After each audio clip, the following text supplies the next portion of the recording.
The US is edging closer to sanctioning ANC leaders, a move that could rattle South Africa's standings abroad. Today we're unpacking how far this bill has come, how Checkers is turning your trolley into a till, and why Starlink is wiring up the skies while it's still blocked here on South African ground. And be sure to stick around for the Wildcard as we look back to how Castle Lager rose from the gold rush of Johannesburg to becoming South Africa's unofficial national beer. My friends, be sure to like and subscribe so you never miss the big stories. And with all that out the way, let's get into it. So the ANC has brushed off talk of US sanctions before, but this time the threat has moved further than it ever has. You see, a bill in Washington has cleared its first hurdle that would let the US impose travel bans, freeze bank accounts, and cut off business ties for specific ANC leaders. Think of it less as punishing the whole country and more as targeting individuals that the US believes are either corrupt or complicit in human rights abuses. So who would be on that list? Well, one US think tank fellow put it pretty bluntly: you can throw a dart at the Zondo Commission, it would be that easy. You see, that inquiry named 95 ANC members in state capture and corruption scandals, and almost none of them face charges, and many of them are still in power. Now, it's important to understand that for the US, this bill is cheap politics, but for South Africa, the fallout could be much bigger. You see, if senior ministers can't travel to the US or move money, investors may start treating our entire government as toxic. Deals stall, capital leaves, and credibility erodes. Now, some ANC officials say that if sanctions come, the party will take it on the chin. Ramaphosa, though, insists that diplomacy will win out. Either way, the fact that this bill is further along than ever should have the ANC nervous. Forget standing in line. Checkers wants your trolley to be the checkout. You see, their new express trolley, now on trial at 2 Cape Town stores, is this futuristic cart, part basket, part barcode scanner, and part payment terminal. So here's how it works. You scan your extra savings card to unlock it, toss in items as usual, and the cart does the rest. So there's this screen that tallies your bill in real time, flashes promotions, and even guides you around the aisles if you get lost. And when you're done, you just roll up to the concierge lane, tap to pay using the bank card saved on the 6060 profile, and walk straight out. No unloading, no rescanning, no queues. So it's a step up from these self-service checkouts that Pick n Pay piloted back in 2016, which, interestingly enough, unions pushed back against. Now, Checkers insist that this isn't about job cuts, but about making the shopping experience frictionless and faster, especially for the 6060 staff who do these bulk in-store picking. And while this is a first for South Africa, it is hardly untested. You see, Amazon's Dash carts have been rolling out across fresh and whole food stores in the US since 2020. And so now, with Checkers in the mix, South African shoppers are being folded into the exact same global experiment, which is supermarkets that want you to never experience a queue again. Starlink still can't legally operate in South Africa, stuck behind these BEE ownership rules that Elon Musk's team just hasn't cracked. But while it's still off limits here, Musk is wiring up the skies.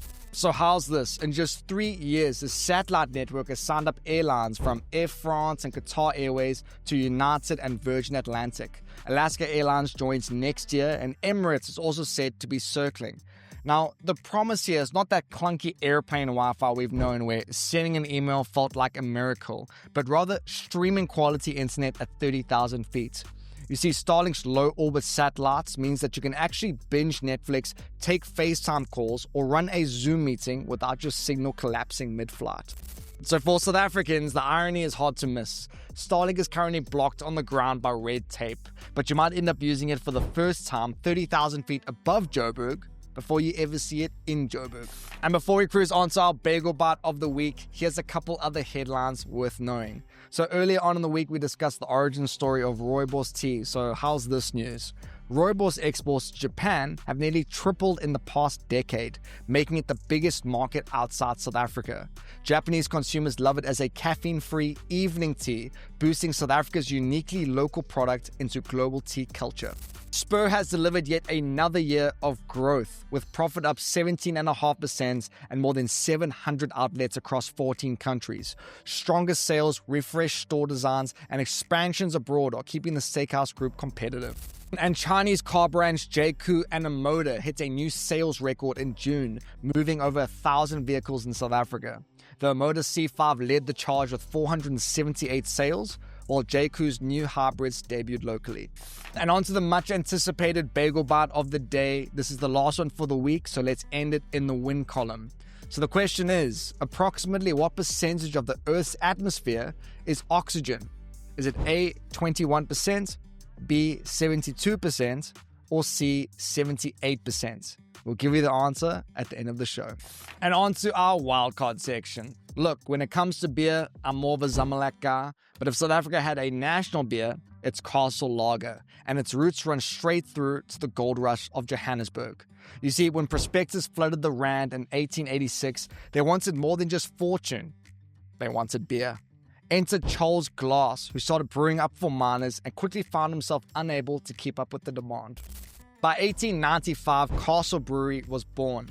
2 years later, it became South African Breweries, and in 1897, it was the first industrial company to list on the Johannesburg Stock Exchange.